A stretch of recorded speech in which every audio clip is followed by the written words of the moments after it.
Mesdames, Mesdemoiselles et Messieurs, bienvenue dans cette grande édition du journal. Avant tout, voici l'essentiel de l'actualité. Depuis près de 2 semaines, à Kisangani, en provenance de Bouta, dans les Bazouélé, pour venir toucher leur prime de janvier à la BCDC, Kisangani, les jeunes professionnels de l'administration publique, ne sont pas toujours payés par cette banque. Ils ont manifesté ce vendredi 19 février à la BCDC, agence de Kisangani. Il repose désormais dans sa dernière demeure au cimetière Paradiso. Le journaliste et activiste des droits humains José de Chartemenga a été inhumé le jeudi 18 février 2021 après le dernier hommage réussi à la cathédrale Notre-Dame du Trésor-Rosaire. Le jeune professionnel de l'administration publique venu de Bouta dans la province du Bas-Ouélé ont manifesté ce vendredi 19 février 2021 devant la BCC Kisangani. Il exige leur prime de mois de janvier, comme nous dit ces reportages. Les manifestants sont les jeunes de l'administration publique venus de la province du Bas-Ouélé à Bouta.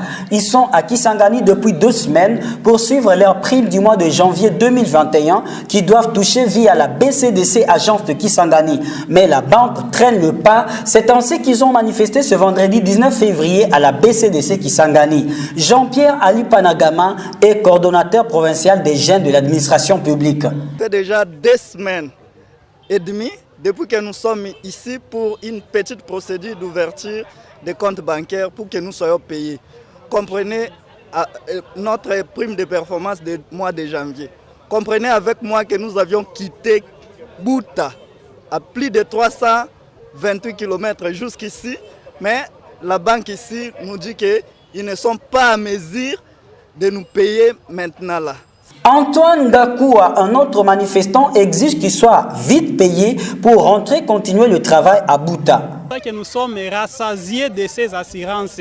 Nous trouvons que ce sont des mensonges et que nous voulons aujourd'hui être payés. Comme a dit les amis, nous voulons une paye manuelle. La régularisation va suivre après. Visiblement, les manifestants étaient déterminés à rester devant la porte de la BCDC Kisangani jusqu'à obtenir gain de cause. Les apaisements d'une des responsables de la BCDC, agence de Kisangani, n'ont pas convaincu les manifestants qui exigeaient qu'ils soient payés même manuellement. Qu'il y a ce que je peux payer. En tout cas, je veux commencer la paye d'aujourd'hui. J'ai transmis le fichier. Ce qui seront payés aujourd'hui seront payés. Vous êtes là, vous pouvez attendre. Dès que j'ai le feedback que la paye est comptabilisée, je vais commencer à appeler one by one. Le cours de BIT les lundis 22 février pour la nouvelle année académique en République démocratique du Congo.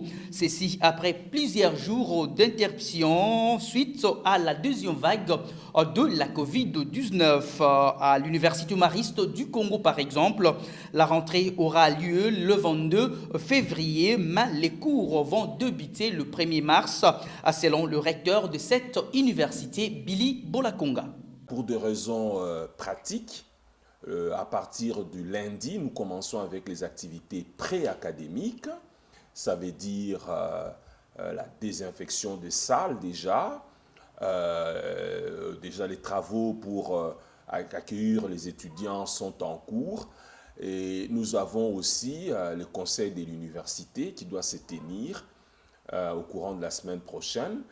Et un concours qui doit encore être fait pour recruter les étudiants dans les classes, dans les promotions de recrutement justement. Et puis, nous avons déjà tenu une réunion avec l'ensemble du personnel scientifique et les autorités des canals. Mais pour être concret avec les enseignements de manière proprement dite, c'est la semaine en 8. Les premiers, nous avons la reprise des cours de manière très précise dans toutes les promotions. Et le 2, c'est donc le premier, c'est un peu plus pour mobiliser. Et les 2, nous avons la messe de la rentrée académique qui sera suivie de la leçon inaugurale. Parce que nous voulons vraiment nous inscrire dans les traditions universitaires sérieuses avec une leçon inaugurale sur le thème général de l'entrepreneuriat, de l'innovation et de l'employabilité des étudiants, qui sera donné par un savant reconnu sur le plan international, mais qui est aussi de cette ville, le professeur Alphonse Maïndo. Mais cette leçon inaugurale, elle est pour nos étudiants, mais elle est aussi ouverte au grand public, et vous êtes d'ailleurs le bienvenu. Beaucoup d'autres personnes qui pensent qu'ils veulent avoir une formation de qualité, ils veulent se prémunir de toutes les antivaleurs, malheureusement, qui gangrènent les systèmes éducatifs congolais. Ils ont intérêt à venir chez nous parce qu'ils sont dispensés de droits d'auteur, de 3/4, mais aussi des autres antivaleurs que je n'ai pas par décence à citer ici. Et donc nous veillons vraiment à la formation de qualité, nous veillons à mettre en avant les valeurs, l'équité, l'essence d'équité dans la cotation, dans l'évaluation des étudiants.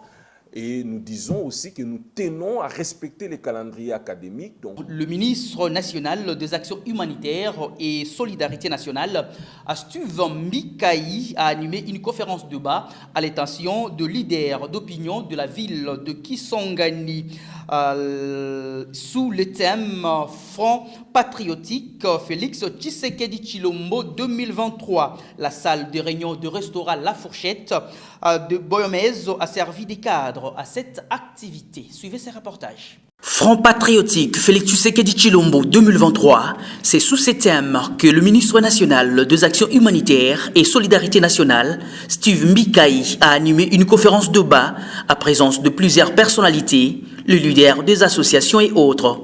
Dans son exposé, Steve Mbikai a partagé sa vision sur le Front patriotique Tshisekedi 2023, qui est celui de soutenir la candidature de Félix Tshisekedi en 2023 et le combat sur l'indépendance économique afin de créer une notoriété économique. Steve Mbikai parle de sa vision. Nous sommes en train de sensibiliser l'opinion sur notre démarche en tant que Front patriotique 2023. Parce que nous voudrons que l'Union sacrée puisse entendre à l'avance afin que nous ayons un candidat commun à présenter à l'élection présidentielle 2023. Et pour nous, le Front patriotique 2023, ces candidats, c'est son Excellence M. Félix Antoine Tshisekedi Tshilombo, étant donné d'abord qu'il est déjà en place, mais aussi étant donné aussi la volonté qu'il a de mieux faire. Et comme je vous l'ai dit tout à l'heure, les signaux sont là et nous pensons que dans le temps qui reste, alors il pourrait poser des actes qui feront que le peuple soit satisfait pour encore en 2023 donner sa confiance. Nous sommes aussi en réservoir ou pépinière de candidats députés provinciaux et nationaux. Donc toutes les personnalités qui voudraient bien qu'on gagne ensemble vont nous rejoindre pour qu'en 2023 on ait la victoire à la présidentielle, mais aussi la victoire aux élections législatives, de sorte que le Premier ministre qui viendra soit issu du Front patriotique 2023. Après cette conférence, Steve Mbikai a installé le comité provincial du Front patriotique qui est chapeauté par le professeur Étienne Kitoko. Il sera élargi dans tout le territoire de la province de la Tchopo. Pendant ce temps, une dizaine de jeunes à leur tête, Mathéus Kanga scandait des chansons et de Kaliko où on peut lire la Tchopo ne pas à vendre. Suivez Mathieu et Kanga. Nous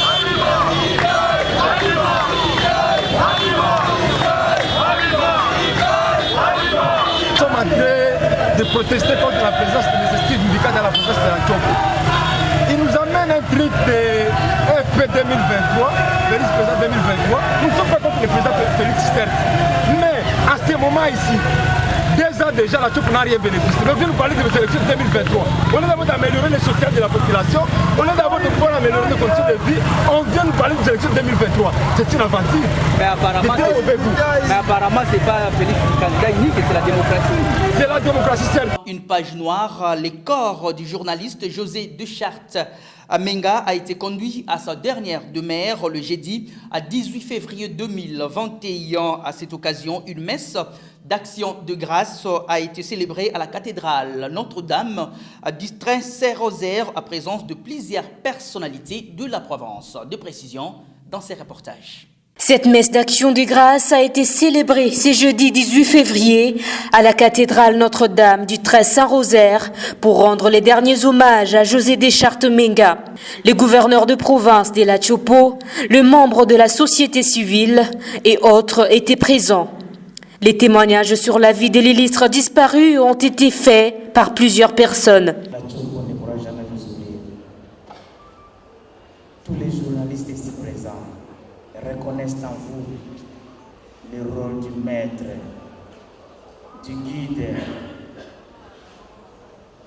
Va en paix. Quand on parle du courage de José était un phénomène.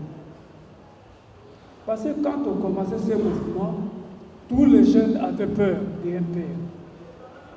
Mais José, avec son sang-froid, est parvenu à monter ce groupe dans une commune qui était difficilement pénétrable, la commune de Lubunga. Après cette messe, le cortège funéraire a pris la direction du cimetière Paradiso où se trouve sa dernière demeure. On rappelle, José Deschartes Menga était parmi les premiers journalistes à être recrutés à la radio Okapi. Redis, salut, bonjour, bonsoir, j'étais là pour vous dire au revoir et non pas adieu, et j'étais là pour vous présenter mon dernier journal sur Radio Okapi.